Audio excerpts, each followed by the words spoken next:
Welcome to Finding Holiness, where we delve into timeless Torah wisdom, revealing the sacred in everyday moments. Join us on a journey to elevate your spirituality and discover holiness in every aspect of life. I'm your host, Rabbi David Kadosh, and together, let's embark on a path of spiritual exploration. I hope you enjoy this next episode. Good evening, ladies and gentlemen. Welcome to the Pirke Avot series 5782 on Finding Holiness. Happy you can join us tonight. The series is sponsored by Mr. and Mrs. Eric Benchetrit in memory of our dear friend, Mr. Moshe ben Ephraim Zichrono Livracha. And as well, may the words of Torah, lessons that we learn tonight, be le'ilu nishmato, ti nafsho tzerura, bitzror ha'chaim. Amen. Again, a big thanks to everyone joining us tonight live, or for those on our podcast, findingholiness.buzzsprout.com, Spotify, Apple Podcasts, wherever you hear your podcast. Thank you for your support. Today we are studying the first Mishnah of the fourth chapter in Pirke Avot. This Mishnah contains statements that are arguably the most widely used in our tradition.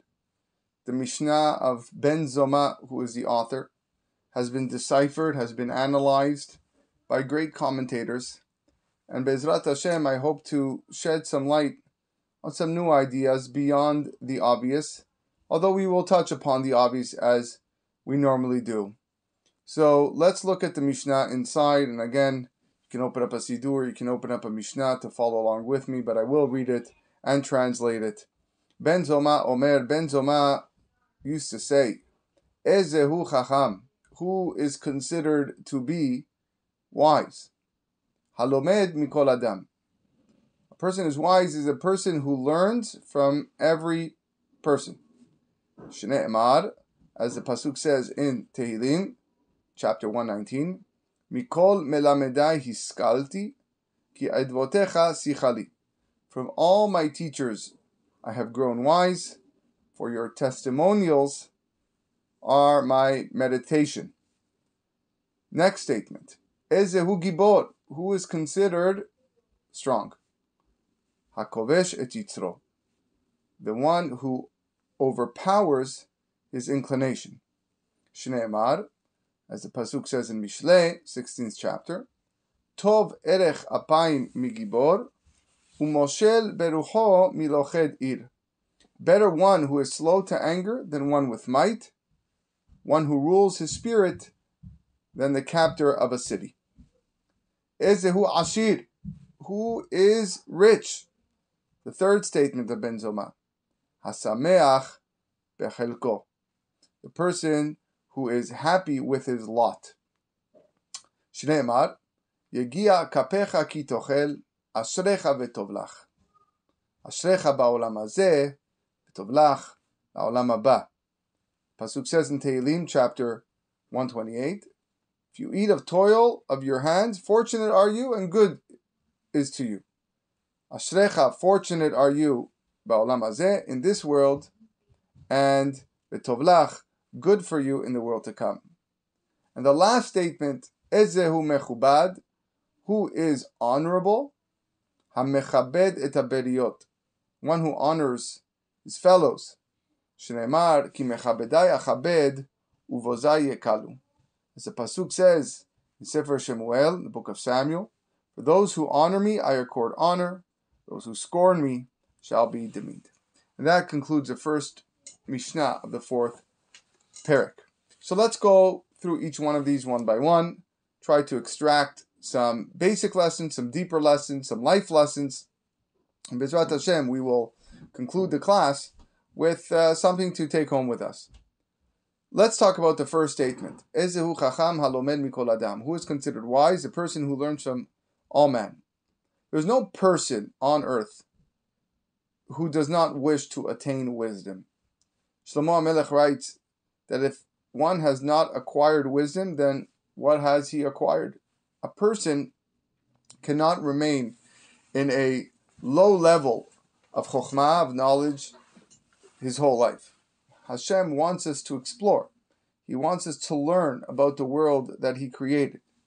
He wants us to discover meaning in everything that we do. And there are various ways to acquire wisdom. Some do it through books. We call those people book smart. Some do it through experience. We call those people street smart.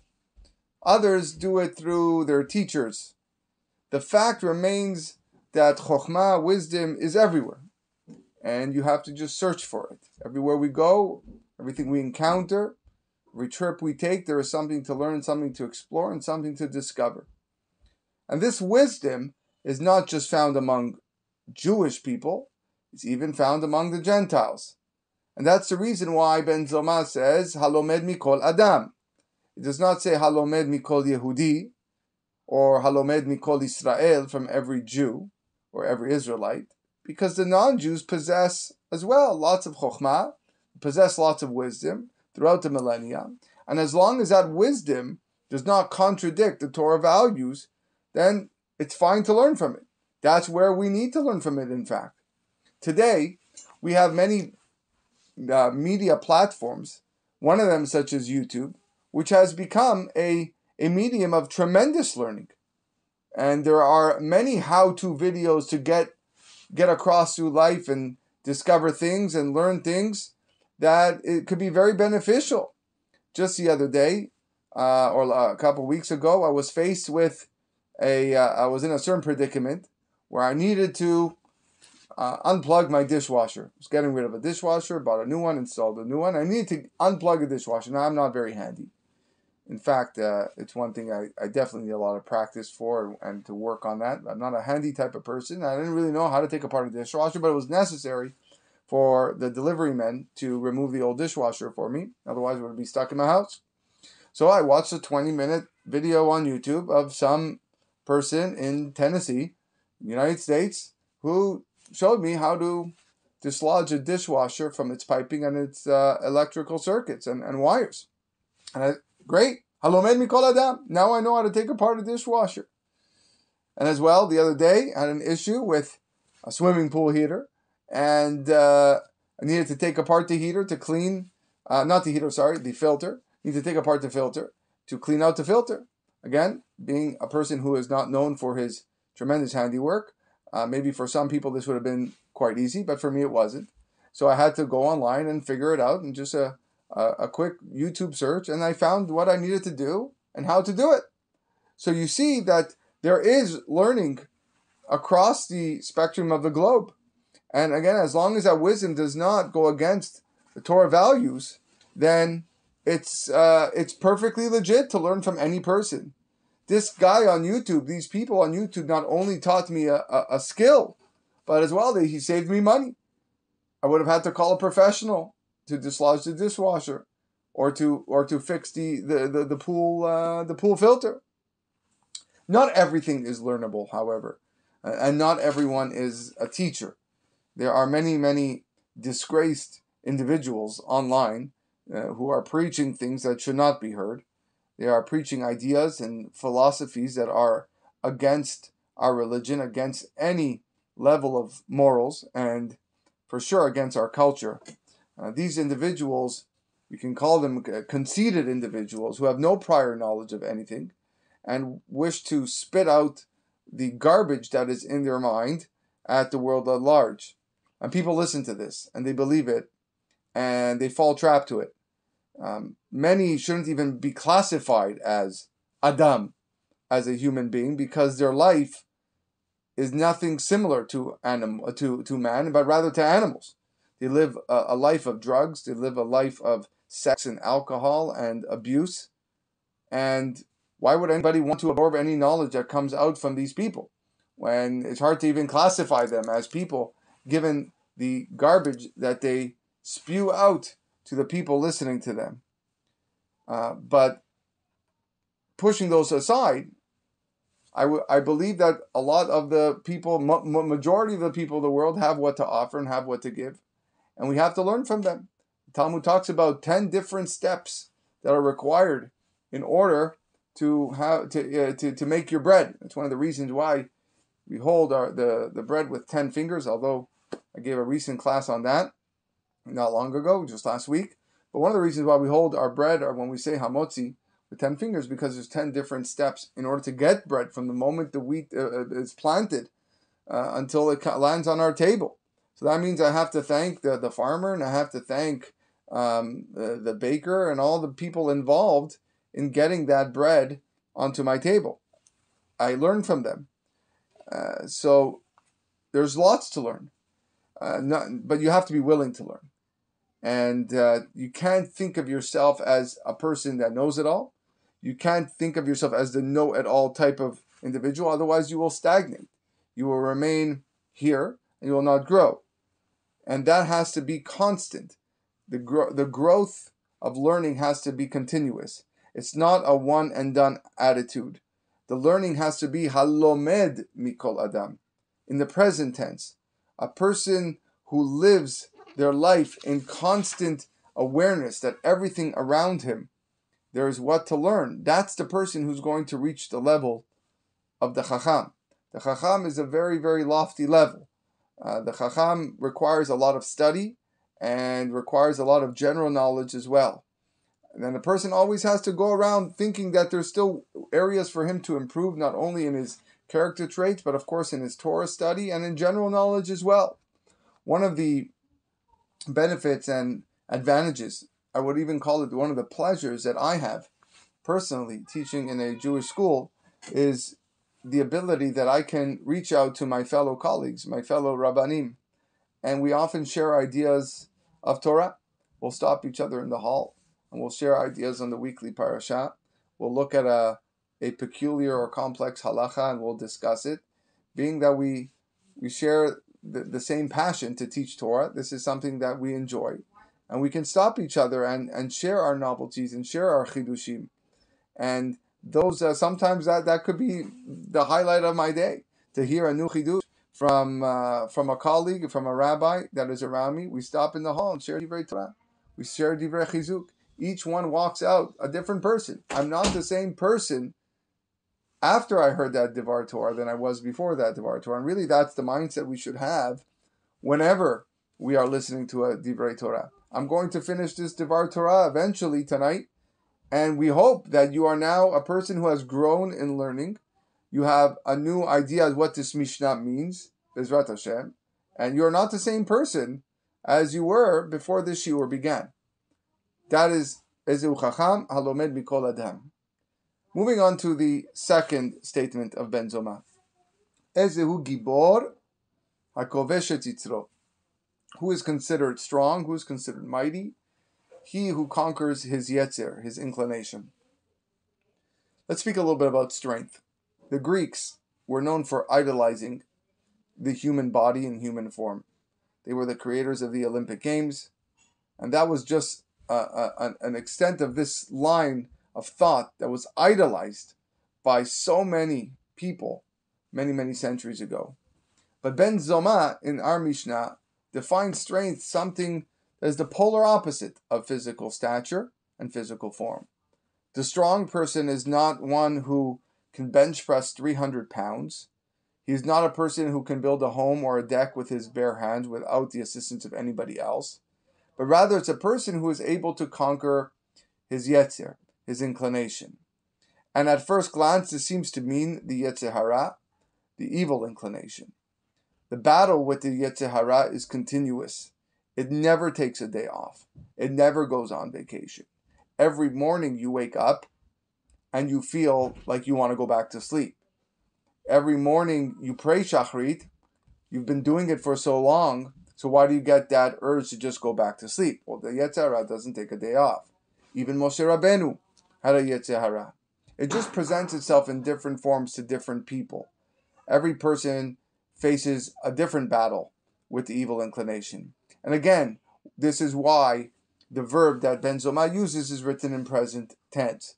Ezehu Gibor HaKovesh, a person who is conquering. He is conquering his yetzer hara. The term Gibor, who is strong, who is mighty, is used in reference to HaKadosh Baruch Hu in the second blessing of our Amidah, that we recite at least 3 times a day. We say in the second blessing, Ata Gibor le'olam Adonai. You, Hashem, are Gibor, are mighty forever. What does this mean? The ability to separate what's wrong and right, that's part of Gevurah. Gevurah, of course, is where Gibor comes from. It's a strict line. It's a strict take with very clear and set boundaries. Hashem can provide rain, as is stated in the blessing of Atah Gibor Leolam Hashem, the bracha of Gevurah, when we say Mashiv Haruach Umorit HaGeshem. And that rain can be both detrimental or beneficial, depending on what Hashem wants it to be. Yesterday, here in Toronto, Ontario, where this is being broadcasted from, we had a very torrential storm that I think lasted only about 10 minutes, but it was so powerful and forceful. There was no way that was beneficial for anything. In fact, there was little small pieces of hail. It came down all of a sudden, probably may have damaged some trees because of the strong winds. That's rain. It's just not beneficial rain. It's detrimental rain. And then there's bountiful rain, rain that's able to nourish the ground and help plants and flowers sprout and flower into gorgeous things and allowing our fruit and vegetables to grow. That all depends on what Hashem wants the rain to be. And therefore, the Gibor in our Mishnah must be ready to do battle. It must be able to discern between the good and the bad. There was a story that I saw written in the book Mesilat Yesharim by Rabbi Abraham Twersky, Zecher Tzadik Livracha, a story of Rav Menachem Nachum of Chernobyl, where he was approached by one of his Hasidim that needed tzedakah. He needed tzedakah to marry off some of his daughters, and as was the custom, many of the Hasidim used to go to the Rebbe to ask for assistance for whatever needed to be. And he said, Rabbi, I need your help. I need about 150 rubles to marry off my daughter. I'm wondering if you can help me. And the Rabbi promised that he would do the best that he can to help find this tzedakah for the Hasid that needs the help. Lo and behold, just the next day, there was a man who walks into the Rebbe's office and says, Rabbi, you're not going to believe it. My business took a turn for the better. I made a massive sale. Things are flying, and I want to give a donation to you to help for anybody that needs help. I have 150 rubles. Please give it to whoever you need. Wow. So the Rebbe looks up, Shamayim says, Mina Shamayim, just yesterday a guy came and he told me he needs 150 rubles to marry off his daughter. And now comes a man the next day and he has 150 rubles. This is unbelievable. He tells his shamash and his gabai, please go all the way, go find this man and tell him that I got his money. Go find where he is and bring him. I guess there was some time, it was in the 1700s, so it took some time to get this person. And as he was waiting to find this person for him to come back, he started doubting the decision he made. And he started thinking, wait a second, is this the right decision?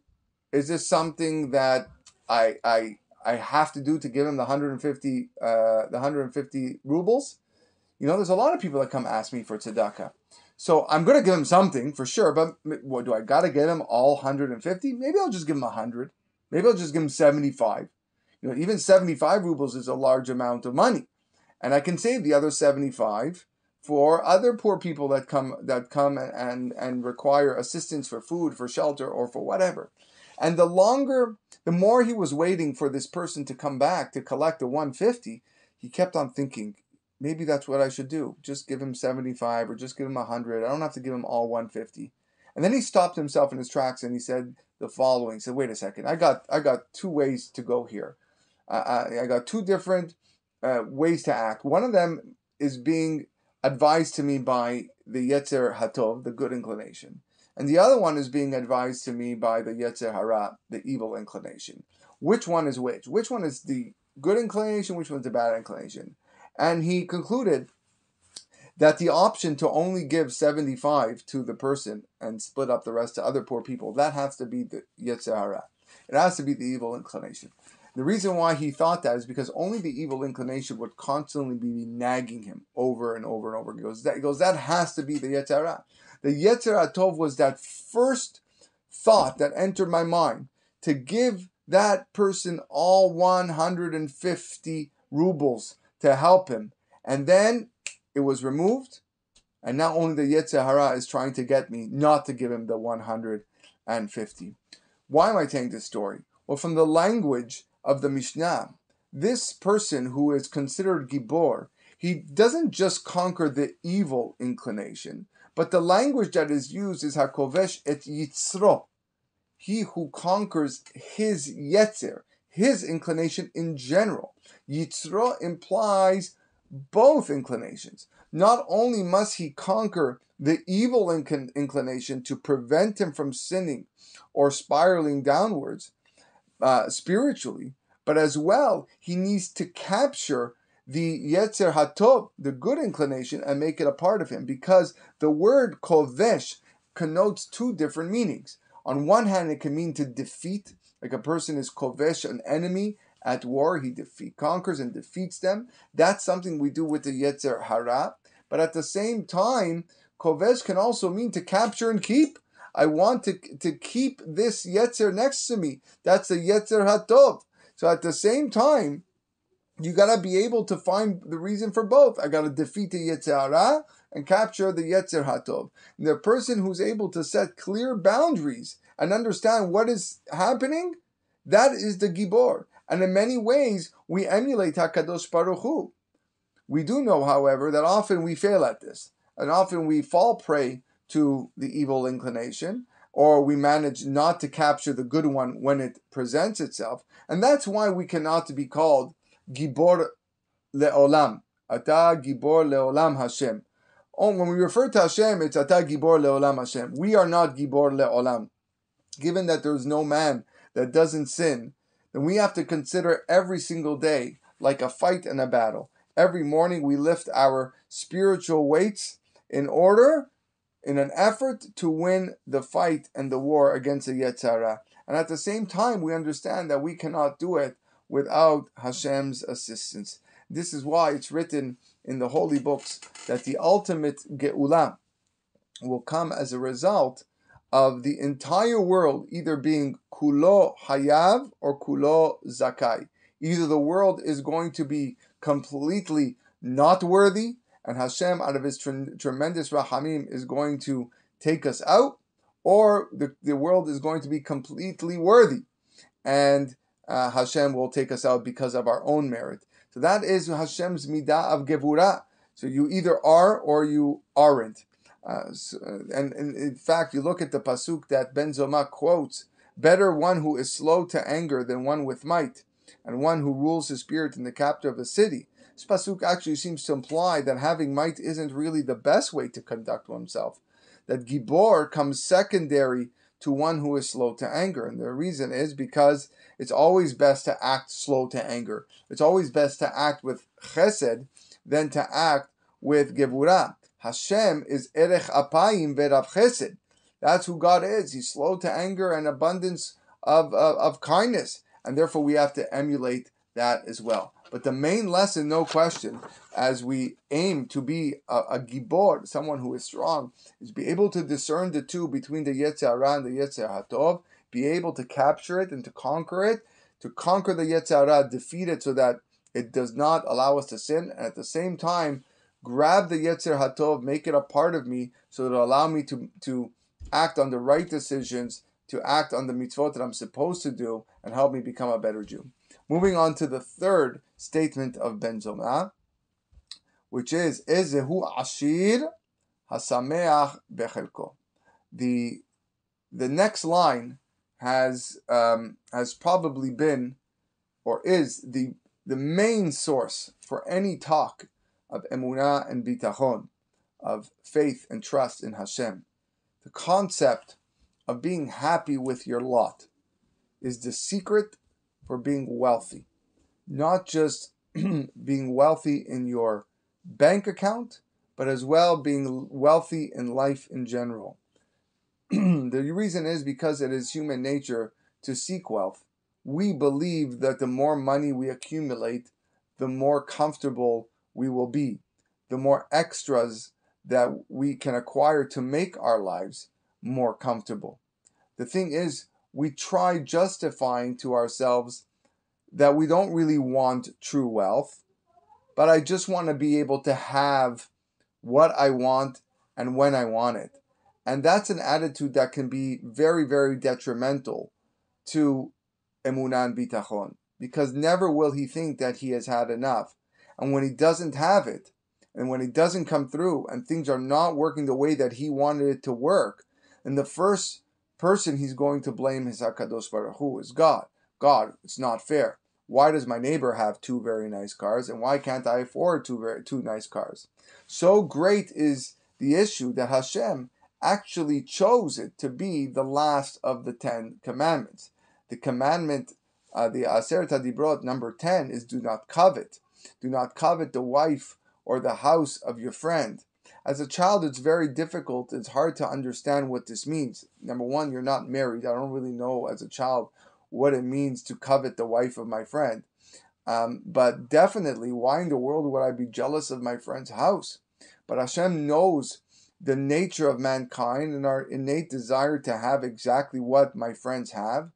My friend has a new car. He has a new furniture. He has a new backyard. He just got himself a brand new kitchen that is stunning and gorgeous. And I want the same thing. Do not covet the house of your friend. The Sefer Orchot Tzadikim, which is a fantastic book on middot, in bettering our own character traits. I strongly recommend our listeners to read it if you haven't. He brings a parable on how a person who lusts after his base desires can actually transgress all of the Aseret HaDibrot, all the 10 commandments. The parable that will illustrate this is a story of a man who had a neighbor. And between him and his neighbor there was a wall that separated their properties. And the wicked man coveted the wife of his neighbor and as well as some of his possessions. And one day he overheard the neighbor tell his wife that I need to leave town for a few days to go conduct business. So what did the evil Rasha, wicked man, do? On Erev Shabbat, or Shabbat night, he went and he broke down the wall that was between his house and the other.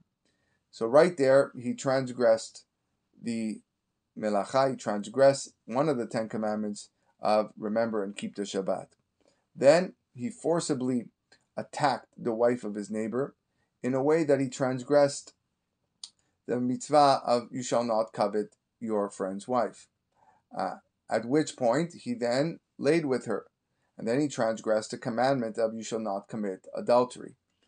After that, he began to plunder the possessions of his neighbor, and the woman started screaming and crying out. And once he heard these screams, he slew her, he killed her, and he transgressed the commandment of you shall not murder.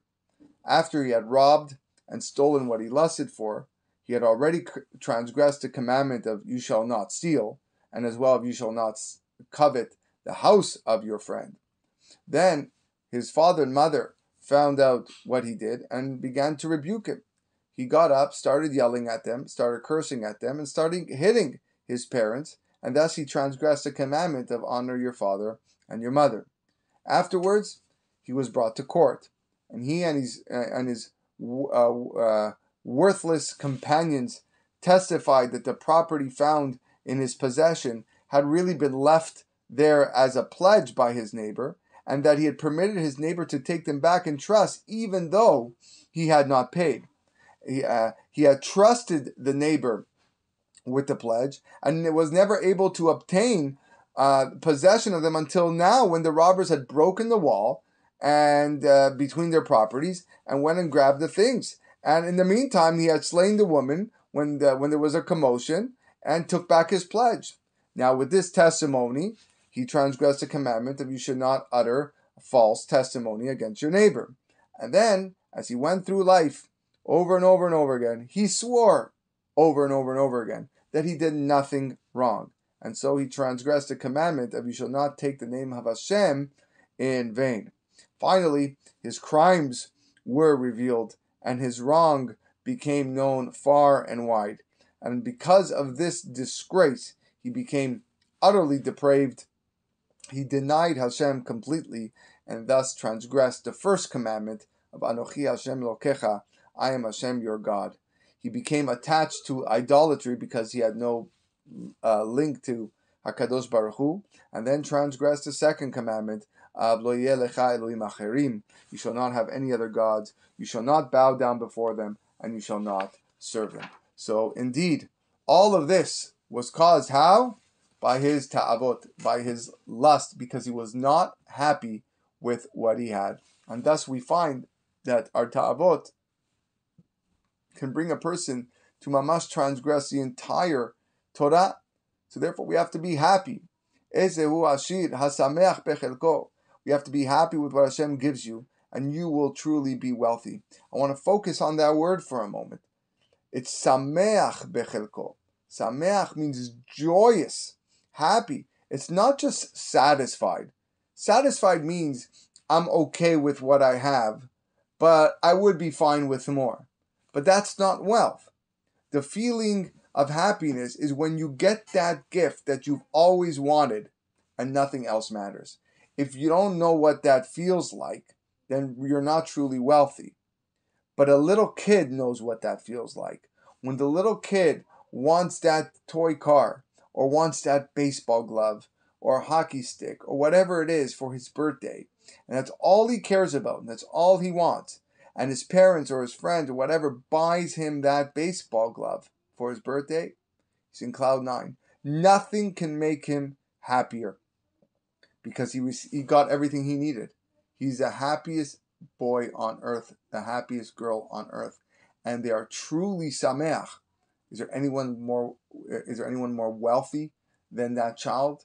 No one. They have everything, and that's what true simcha is. Maybe we can say that the meaning of Ezehu ashir hasameach bechelko, one who is happy with his lot, with his chelek, is in reference to not just the physical portion that you receive from God in this world, your lot, your bank, your money, your wealth, your home, your car, so on and so forth, but rather the chelek that you get in olam haba.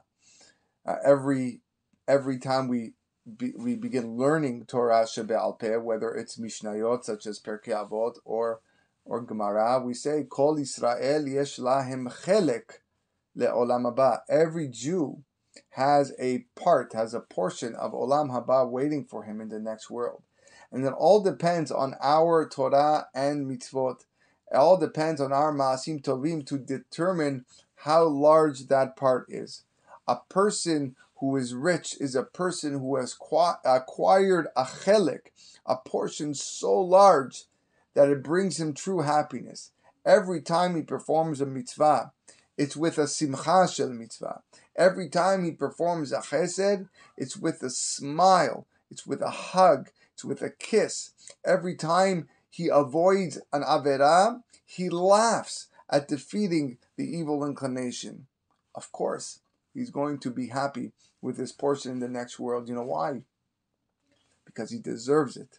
And nothing is going to take it away from that person. He is truly, truly happy. I got everything I want. I worked so hard for this over the course of my life.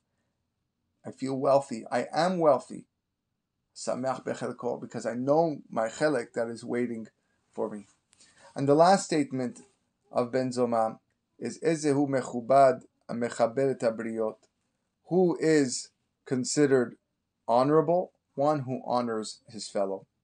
On a very simple level, Ben Zoma here is teaching us the notion of reciprocation.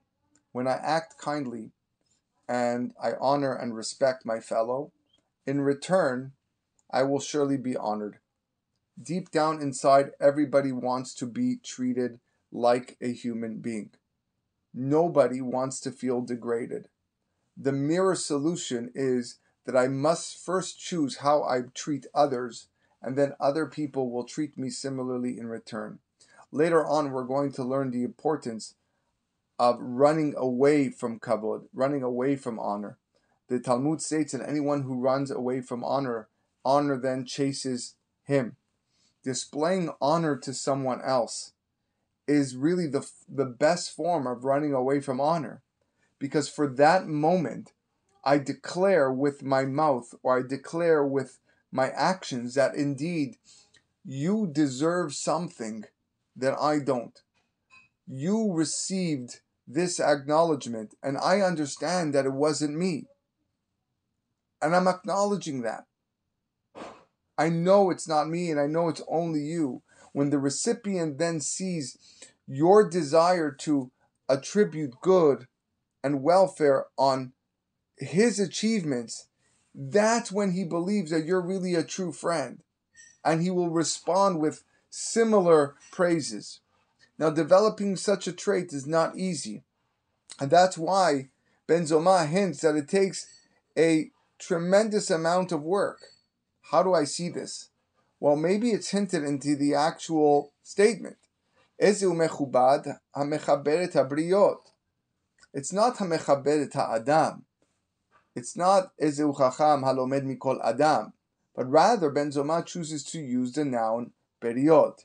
Beriot is actually more accurately translated as creatures. Yes, animals as well. Fish, insects included. Being compassionate on the creatures of the world could actually help develop the trait of respect and honor to the nth degree. Our greatest tzaddikim and leaders were shepherds because they felt for the animals that they were directing. The respect that I give for an ant or an ant farm or mosquitoes isn't going to make you a respected person, but it will encourage you to see the purpose of everyone's ideas, viewpoints, opinions, even if you don't understand them. I don't understand why the ants have to build that farm. I don't know.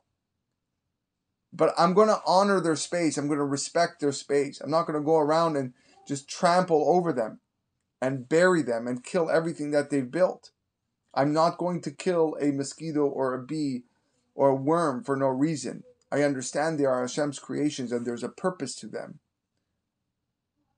And while I do that with animals and insects and fish, I have to for sure, alachad kama vekama, do that with my fellow human beings, who I might not share the same ideas and viewpoints and morals or whatever it is. We think differently, but I respect them. And I want to be respected back. So I listen to them. I hear what they have to say. It doesn't mean you have to agree. But it's something at bare minimum. I'm going to display respect and honor to that individual. I want to give you a very prime example of this that took place in the previous or maybe 2 generations ago. There were 2 great rabbinical leaders in the city of Meknes in Morocco. Meknes was arguably the capital of Torah in Morocco. It was a city with many, many yeshivot, and some of the greatest Moroccan chachamim stemmed from Meknes. 2 of those chachamim was Rabbi Yosef Mesas and Rabbi Rafael Baruch Toledano. They were contemporaries. They were 2 giants in Torah study. Yet, although they lived at the same time, they chose to follow different paths in their dissemination of Torah. Rabbi Yosef Mesas, the father of Rabbi Shalom Mesas, was of the more lenient kind. He felt it was his mission to make lives of the community easier without transgressing halacha, but whenever possible, I'm going to make life a bit easier. If there was room to allow something, he would allow it. And he would employ the notion of kocha dehetera adif. The power of permissibility is more preferable when given the choice. He was also a very charismatic speaker. He attracted a huge following wherever he went. This was Rabbi Yosef Mesas. Rabbi Rafael Baruch Toledano was the rabbi who took the opposite approach in halacha. He was more machmir, he was more strict. He felt sometimes it's better to be safe than sorry. He often took a Kabbalistic line when disseminating his Torah and halacha, as is very much apparent in his Sefarim Kitzur Shulchan Aruch. In addition, he wasn't as charismatic as Rabbi Yosef Messas. He wasn't as popular. He didn't. His podcasts were not at the top of the charts. There weren't that many people coming to listen to his shiurim as Rabbi Yosef Messas. But yet, when they saw each other, there was the greatest respect shown. There was handshakes, there was hugs, there was Moroccan kisses. They respected each other for the Torah that they taught, regardless of their opinion on various matters. Ezeu mechubad, who is considered honorable? Mechaberet abriot. I understand that I might not share the same values or the same ways of learning or the same opinions, but I still respect you for who you are. I want to make that known. There are four major ideas brought down here in this Mishnah: wisdom, strength, wealth, and honor. And I was thinking, maybe each one of these ideas correspond and correlate to our four forefathers, although there were three major Avot, Abraham, Yitzhak, and Yaakov, but it's often said that Yosef HaTzadik was the additional father. That's why he's called Yosef, to add, representing Musaf, the Tefillah of Musaf, while Abraham, Yitzhak, and Yaakov are Shachrit, Mincha, and Arvit. So maybe wisdom, I believe, is corresponding to Abraham Avinu. Abraham Avinu spent much of the beginning of his life, and probably arguably his whole life, battling the idolaters of the world and trying to convince them to believe in monotheism, the fact that there's one God. And he was, to me, no doubt, the one that represented the concept of Chokhmah, and he was able to disseminate that Chokhmah and teach that Chokhmah to all of his followers, and basically put Hashem on the human map. Hashem was always there, but he was the one that made the concept of Hashem Echad, Ushmo Echad, real for all of his followers, and that continued generation after generation. Strength, Gevurah, Gibor. There's no question that has to be Yosef HaTzadik. Yosef was the one who had to overcome his Yetzer Hara in his battle with the wife of Potiphar, and many other times. Yosef was a very, very good-looking young lad, and the wife of Potiphar wished to seduce him and cause him to sin. That wasn't easy for Yosef.